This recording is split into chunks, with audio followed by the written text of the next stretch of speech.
Look, I need to talk to you. I need to get this off my chest because it feels like there is a stone sitting right on top of my lungs. And honestly, I feel like I am the only sane person left in this entire situation. Everyone else has lost their minds. Everyone else has decided I am the villain in a story that is way more complicated than they want to admit. I am not making this up. This is my life. Or, what is left of it. So, I am 26 years old. My name is Sienna. And up until 6 months ago, I was winning. I don't mean just doing okay. I mean I was winning at life. I had the ring. A 3-carat emerald-cut diamond that caught the light in a way that made other women stop talking mid-sentence. I had the address, a penthouse on the Gold Coast of Chicago, with floor-to-ceiling windows that looked out over the lake. And I had the guy, Lucas. He is 32. Handsome in that clean-cut corporate way. He is a partner at a private equity firm.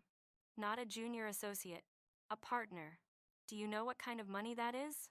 It is the kind of money where you don't look at the bill at dinner. It is the kind of money where budget is a word for other people. We were together for 3 years. 3 years of me investing my youth, my beauty, and my energy into building us into the perfect couple. We were supposed to get married next month. The invitations were already sent. Letterpress. Heavy cardstock. Cream and gold. They cost more than my first car. I thought I had reached the finish line. I thought I could finally breathe. But here's the thing about having everything. It gets boring. I know. You are going to roll your eyes. Poor Sienna. Her life was too perfect. But you don't understand. Lucas is methodical. He is safe. He is reliable. He is like a high-yield savings account. Great for the future. But it doesn't exactly get your heart racing on a Tuesday night. He works 14 hours a day. When he comes home, he wants to drink a scotch, watch Bloomberg, and go to sleep at 10:30. I am 26. I have energy. I have needs. I wanted passion. I wanted someone to look at me and lose their mind, not just compliment my dress sense because it reflects well on his corporate image. That is why Damon happened. Damon wasn't a plan. He wasn't a replacement. He was a supplement. He is a bartender at this speakeasy downtown. He plays bass in a band that never gets any gigs. He drives a beat-up Jeep with no heating. He has absolutely no future. But when he looked at me, I felt like I was the only thing in the room. He didn't care about the penthouse. He didn't care about the gala schedule. He just wanted me, Sienna, not Lucas's fiancée, just me. So, I indulged. It was harmless. That is what I told myself. It was just a way to blow off steam so I could go back to being the perfect, supportive partner for Lucas. I wasn't taking anything away from Lucas. If anything, I was happier, which made our relationship better. I was compartmentalizing. I was being smart. I never let them cross paths. I was careful with my phone. I was careful with my schedule. I thought I had all the angles covered. But life has a funny way of tripping you up when you are standing tall. The night my life imploded started out perfectly normal. Lucas was in New York, closing a deal. He wasn't supposed to be back until Friday. It was Tuesday. I had Damon over. We ordered takeout. We drank expensive wine from Lucas's collection. Damon couldn't tell the difference between a $100 bottle and a $10 one, which was sort of charming in a pathetic way. We hooked up in the living room, on the Italian leather sofa that cost $20,000. It felt rebellious. It felt electric. Damon left around 9. I was thorough. I opened the windows to air the place out. I put the takeout boxes in the trash chute down the hall, not the kitchen bin. I put the wine glasses in the dishwasher. I fluffed the pillows. I took a shower. I put on Lucas's favorite silk pajamas. I sat down with a book, feeling relaxed, feeling safe. Then, I heard the elevator. The penthouse has a private elevator. It opens directly into the foyer. Only 2 people have the key card. Me and Lucas. My heart didn't just skip a beat. It stopped. I looked at the time. 10:15. He wasn't supposed to be here. The doors slid open with a soft whoosh. And there he was. Lucas. He was still in his suit, tie loosened, trench coat over his arm. He looked tired. But the moment he saw me, the exhaustion vanished. Usually, when he comes home from a trip, his eyes light up. He drops his bag. He opens his arms. I run to him. We have a ritual. This time, Nothing. He stepped out of the elevator like he was stepping into a crime scene. His face was completely blank. No smile. No frown. Just void. Lucas, I said, forcing a smile onto my face. I stood up, my book sliding to the floor. Baby, you're back early. Why didn't you text me? I would have ordered dinner. I walked toward him. I went to kiss his cheek. He turned his head. My lips brushed the cold air next to his ear. He didn't flinch. He didn't pull away violently. He just stepped around me, like I was a piece of furniture that had been placed in an inconvenient spot. Lucas? I asked, my voice trembling a little. What's wrong? Did the deal fall through? He walked past me, into the kitchen. He opened the fridge. He took out a bottle of water. He unscrewed the cap. He took a long, slow drink. He didn't look at me. He stared straight ahead at the stainless steel backsplash. Lucas, you're scaring me, I said. I followed him into the kitchen. I reached out to touch his arm. Don't, he said. It wasn't a yell. It wasn't a growl. It was a statement of fact, like saying, the sky is blue. Don't. I froze. Okay, I whispered. I won't touch you. But tell me what happened. Talk to me. He put the cap back on the water bottle. He placed it gently on the counter. Then, he turned and looked at me. For the first time since he walked in, his eyes were terrifying. They weren't angry. If he was screaming, I could handle screaming. If he was throwing things, I could handle that. I know how to de-escalate. I know how to cry until he feels bad. But this? His eyes looked dead, like he was looking at a stranger he didn't particularly like. He looked at me for 5 seconds. Then he turned around and walked out of the kitchen. He went into the guest bedroom down the hall, and he shut the door. I heard the lock click. That click echoed through the entire apartment. It sounded like a judge bringing down a gavel. I stood in the kitchen, shivering. What did he know? He couldn't know. I was careful. Maybe he was just stressed. Maybe someone at work screwed up. Maybe he was sick. I tried to rationalize it. I spent the next hour pacing the living room. I checked the trash. Empty. I checked the pillows. Fluffed. I checked the air. Did it smell like Damon's cheap cologne? No. Just my lavender candles. It had to be work. It had to be. I went to the guest room door. I knocked softly. Lucas? I brought you an extra blanket. It gets cold in there. Silence. Lucas, please, just tell me you're okay. Silence. I love you. Silence. I went to our bedroom, my bedroom, now apparently, and lay there in the dark. I didn't sleep. I stared at the ceiling, replaying every interaction I had with Damon over the last month. Did someone see us? Did I leave a receipt somewhere? Did I send a text to the wrong number? No. Impossible. The next morning was the start of the hell. The silence. I woke up early to make coffee. I made his favorite breakfast. Eggs Benedict. Homemade hollandaise sauce. I set the table. I put on a little makeup. I wanted to look fresh. Innocent. He walked out of the guest room at 7 sharp. He was showered. Shaved. Dressed in a charcoal suit. He looked perfect. He walked into the kitchen. He saw the food. He didn't even pause. He walked past the island, past the smell of fresh coffee, past me. He went to the fridge, grabbed a protein shake, and walked to the front door. Lucas, wait! I cried out. Eat something, please. He put on his shoes. He grabbed his briefcase. He opened the door. Have a good day, I said to his back, desperate for any acknowledgement. The door closed. He didn't say a word. Not one word. He didn't look at me. He didn't acknowledge my existence. This went on for 3 days. 3 days of absolute suffocating silence. He would come home late. He would sleep in the guest room. He would leave early. If we were in the same room, he would look through me. If I asked him a question, he would act like he was deaf. If I tried to stand in front of him, he would move around me. It was psychological torture. He was gaslighting me. That is what this was. He was trying to make me feel crazy. He was punishing me for something I might not have even done. Or maybe he was just testing me. Maybe he wanted to see if I would crack. I started to get angry. Who does he think he is? I am his fiancée. I am the woman he begged to marry him. I am the best thing that ever happened to him. He was lucky to have me. I bring color to his gray life. And this is how he treats me? Because he is in a bad mood? Because he suspects something? It was insulting. On Friday, I decided I had had enough. I wasn't going to play this game anymore. I was going to demand respect. I was sitting in the living room when he came home. I had a glass of wine in my hand. I was wearing a dress that I knew he loved. Black, tight, elegant. He walked in. Same routine. Blank face. Heading for the guest room. Stop, I said. My voice was loud, commanding. He didn't stop. He kept walking. I ran across the room and stood in front of the hallway. I blocked his path. I said, "Stop, Lucas. Look at me." He stopped. He looked at me. His expression was so bored, so detached. "Move," he said. One word. The first word he had spoken to me in 72 hours. "No," I said. "I am not moving until you tell me what the hell is going on. You are treating me like a ghost in my own home.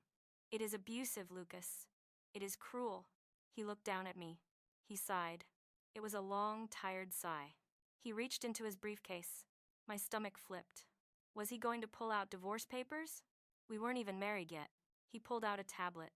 He unlocked it. He tapped the screen a few times. Then he turned it around and shoved it in my face. "Explain this," he said. I looked at the screen. It was a video. Grainy, black and white footage. It was from inside a car. My car. The Range Rover he bought me for my birthday last year. I stared at the image. Confused. Then the audio started. Moaning. Laughter. My voice. "God, Damon, stop. No, don't stop." His voice. "Does your stiff of a fiancé do this for you?" My voice again. "Lucas, please. He treats me like a porcelain doll. He's so boring. He's a wallet, you know? A really nice, safe wallet. But you make me feel real." I felt the blood drain out of my entire body. I felt dizzy. I forgot about the dash cam. I knew the car had cameras for parking, for accidents. I didn't know it recorded inside. I didn't know it recorded audio. And I definitely didn't know it uploaded to the cloud. His cloud? I looked up at him. My mouth opened, but no sound came out. "I got the notification on Tuesday," he said. "Motion detected inside the vehicle. I thought maybe someone was breaking in. I checked the live feed." He paused. Imagine my surprise when I see my fiancée in the passenger seat of the car I pay for, with some guy's hand up her skirt, talking about how boring I am. "Lucas," I whispered, "it's not. It was just talk. It was just dirty talk. I didn't mean it. There is more," he said. He swiped the screen. Maps history. "You've been to this address on 4th Street 12 times in the last month. That's not a yoga studio, Sienna. It's a run-down apartment complex." He swiped again. "Text messages. I retrieved these from the carrier. You deleted them from your phone. But iMessage archives are a wonderful thing when you pay the family plan bill." Screenshots of me telling Damon I couldn't wait to see him. Me sending photos. Photos I took in this apartment. In our bed. I felt sick. But then, instinct took over. Survival mode. I got angry. "You spied on me," I screamed. "You tracked me? You went through my private messages? That is illegal. That is an invasion of privacy. What kind of psycho are you?" I pushed the tablet away. "You are controlling. You are obsessive. This is exactly why I needed an escape. You suffocate me, Lucas." I was turning the tables. I had to make this his fault. If it was his fault, I wasn't the bad guy. He laughed. It was a dry, humorless sound. "I didn't spy on you, Sienna. You were sloppy. You got comfortable. You thought I was too stupid or too busy to notice." He put the tablet back in his bag. "I'm not controlling you," he said calmly. "I am leaving you." "You can't leave me," I said. "The wedding is in a month. My parents have bought their tickets. The deposits are paid." "I canceled the venue yesterday," he said. "I emailed the vendors. I got most of the deposits back. The rest? Consider it a stupid tax." You canceled the wedding?" My knees gave out. I sank onto the floor. "Without telling me?" "Why would I tell you?" he asked. "You were busy." "With Damon." "Lucas, please," I started to cry. Real tears this time. Tears of terror. It meant nothing. He means nothing. He is just a loser bartender. I love you. I want to build a life with you. I was having a freak out. Cold feet. Whatever you want to call it. It was a mistake. Everyone makes mistakes. He looked down at me. He looked at me like I was a bug he had stepped on. Cheating is a choice, Sienna. Not a mistake. Calling me a wallet is a choice. He stepped over me. Literally stepped over my legs to get to the hallway. I moved my things out of the master bedroom today while you were at the gym, he said. I am staying in the guest room until you find a place to live. You have 2 weeks. 2 weeks? I shrieked. I have nowhere to go. I have no money. You have the allowance I gave you, he said. Unless you spent it all on clothes to impress Damon. He walked into the guest room, and the silence returned. But this time, it was heavier. Because now, there was a deadline. For the next 2 weeks, I lived in a nightmare. I tried everything to fix it. I broke it off with Damon immediately. I sent him a cruel text telling him to never contact me again, that he had ruined my life. I blocked his number. I deleted him from existence. I became the perfect housewife. I woke up at 5 a.m. I cleaned the penthouse until it sparkled, even though we had a maid. I ironed Lucas's shirts. I cooked elaborate dinners. Roast chicken, risotto, steaks. Every night, he would come home. He would see the table set with candles and wine. He would walk right past it. He would go to the kitchen, make a sandwich, and eat it standing up over the sink.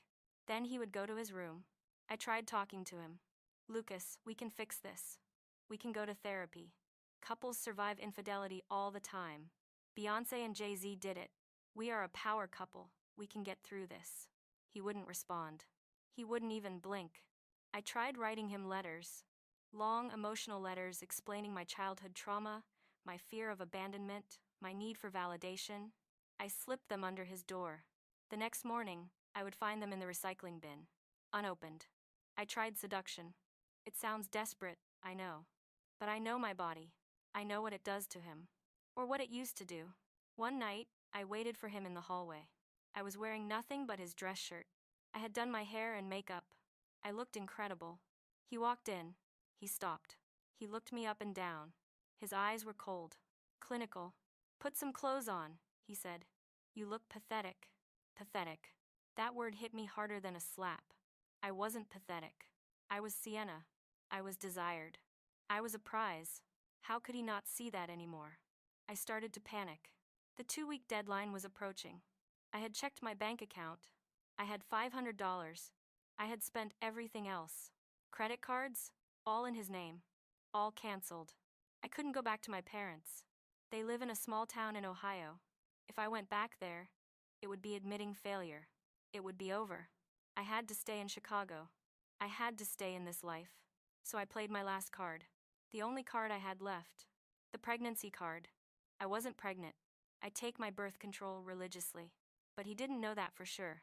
I waited until Saturday morning. He was in the kitchen, drinking coffee, reading the Wall Street Journal on his iPad. I walked in. I looked pale. I had used a little powder. I clutched my stomach.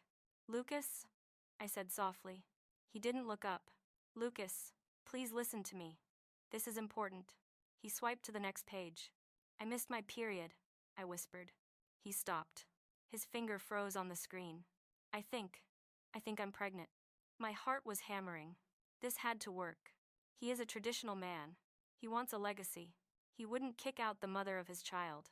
He wouldn't divorce a pregnant woman. It would buy me time. Time to make him love me again. He slowly put the iPad down. He turned on the stool to face me. For the first time in weeks, he looked at me with something other than indifference. It looked like calculation. You're pregnant? He asked. I think so, I said, looking down at the floor, playing the scared, vulnerable girl. I've been feeling sick. And I'm late. Have you taken a test? No, I said. I was too scared. I wanted to tell you first. He stared at me. Silence. Then he stood up. Stay here, he said. He walked out of the room. He came back a minute later holding a small box. A pregnancy test. He slammed it onto the marble counter. Take it, he said.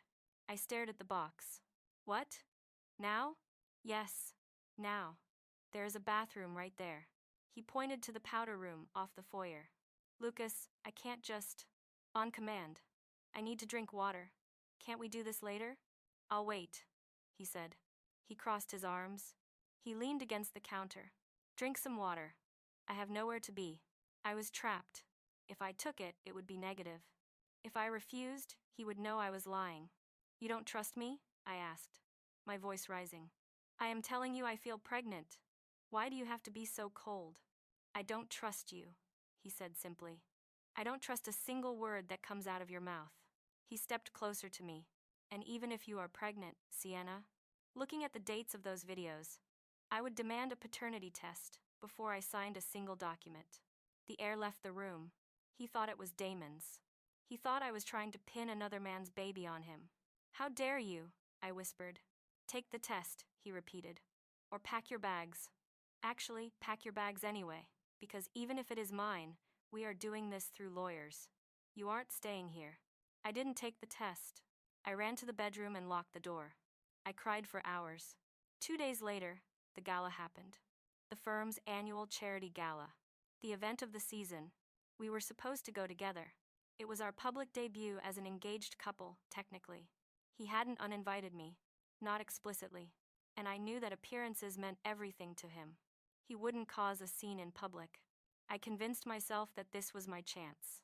If I showed up, looking absolutely stunning, wearing the dress he bought me, smiling on his arm, he would remember. He would remember how good we looked together. He would remember that I was an asset to him. Men like Lucas need a trophy, and I am a damn good trophy. I spent the last of my cash on a blowout and professional makeup. I put on the red dress. Backless. Silk. It clung to every curve. I looked in the mirror, and I saw power. I saw a woman who couldn't be discarded. I took an Uber to the Drake Hotel. My stomach was in knots, but I held my head high. I walked into the ballroom. It was dazzling. Chandeliers, champagne towers, the most important people in Chicago. I scanned the room for Lucas. I saw him near the bar. He was wearing a tuxedo. He looked devastatingly handsome. My heart ached. I wanted him back. I needed him back. But then I saw who he was with. He was talking to a woman. I didn't know her. She was plain. That is the only word for it. She was wearing a navy blue dress. Conservative, high neck. Her hair was in a simple bun. She wore minimal makeup. She looked like a librarian. Or a secretary. She was laughing at something he said. And Lucas? He was smiling. A real smile. His eyes were crinkling at the corners. He was leaning in towards her. He looked relaxed. He never looked relaxed with me. With me, he was always posing. Always checking if we were being watched. Jealousy, hot and acidic, rose in my throat. Who was this nobody? I marched over there. I put on my best camera-ready smile. Lucas, darling! I exclaimed, loud enough for the partner standing nearby to hear. I walked right up to him and looped my arm through his. I pressed my body against his side. I am so sorry I'm late. The traffic on Lakeshore Drive was absolute murder. I felt him stiffen. His arm felt like a steel bar. I looked at the plain girl. I gave her my best condescending smile. Hi. I'm Sienna. His fiancée. The girl looked confused. She looked at Lucas. Oh, she said softly. I didn't know. Lucas didn't look at me. He looked down at my arm hooked through his. Then, very slowly, very deliberately, he used his other hand to unhook me. He peeled my fingers off his sleeve like I was something sticky and gross. He stepped away from me, creating a physical gap between us. You shouldn't be here, Sienna, he said. His voice wasn't loud, but it cut through the chatter like a knife. People stopped talking. Heads turned. Don't be silly, I laughed, a high-pitched, nervous sound. We're just having a little fight. Couples fight! It's passion, right? I tried to grab his hand again. He pulled it back. We aren't fighting, Lucas said. He looked me right in the eyes. We are broken up. I ended it 2 weeks ago. Lucas, I hissed, my smile faltering. Don't do this here. You cheated on me, he said. He didn't whisper it. He said it in his normal speaking voice. Clear, precise. You cheated on me with a bartender. I have it on video. And you insulted me. You called me a wallet. The circle of people around us went dead silent. I could feel the eyes, judging, laughing. I asked you to leave my apartment, he continued. Now I am asking you to leave this party. You were not invited. My face burned. I have never felt humiliation like that. I felt naked. I looked at the plain girl. She didn't look smug. She looked pitying. She looked at me with sad eyes. like she felt sorry for me. That was worse than hate. Lucas, please, I whispered, tears welling up. Everyone is staring. Let them stare, he said. Maybe then you'll finally understand that no means no. He turned his back on me. He turned back to the plain girl. I apologize for the interruption, Elena, he said. Please, continue what you were saying about the pediatric wing. Elena. Her name was Elena. And just like that, I didn't exist anymore.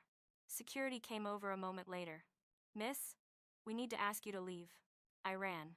I ran out of the ballroom, my heels clicking on the marble, tears streaming down my face, ruining my expensive makeup. I packed my bags that night. I took everything I could carry. I moved into a studio apartment in a neighborhood I used to make fun of.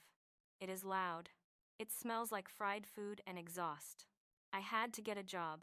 I work as a receptionist at a dental office now. It pays $15 an hour. I answer phones. I file paperwork. I get yelled at by people who are angry about their root canals. It has been 6 months. My friends, they disappeared. Once the story got out, and it got out fast, they dropped me. They all wanted to stay in Lucas's good graces. He has the boat. He has the summer house. He has the connections. I was just the accessory. And you don't keep a broken accessory. I stalk them on social media. I have a fake account. I look at Lucas's sister's Instagram. She posts a lot. Last week, she posted photos from a family barbecue at the lake house. Lucas was there. He looked different. He wasn't wearing a suit. He was wearing a t-shirt and shorts. He was tanned. He looked younger. And sitting next to him was Elena. She was wearing a sundress. No makeup. She looked average. Completely average. But Lucas had his arm around her shoulders. He was looking at her like she was the sun. He was laughing. Really laughing.